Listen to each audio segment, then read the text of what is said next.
গেল ২৭ মে দিনে দুপুরে রাজধানীর মিরপুরে প্রকাশ্যে ছিনিয়ে নেওয়া হয় ব্যবসায়ীর ২২ লাখ টাকা।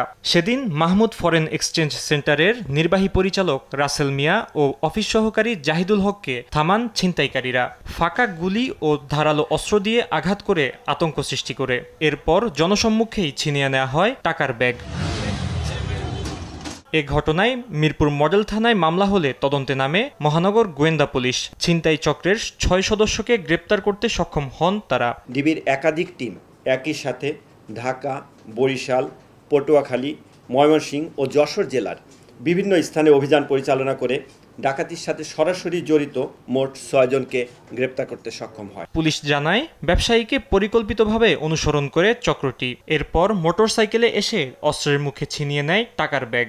লোকাল সোর্স প্রথমে তাদেরকে ইনফরমেশন দেয় এবং দীর্ঘদিন সেটা র্যাকি করে। এটার গল্পটা যেটা ওদের কাছে যেটা জিজ্ঞাসা করলাম, কালো ব্যাগ নিয়ে যাওয়া নিয়ে আসা, এটা কয়েকদিন তারা দেখে।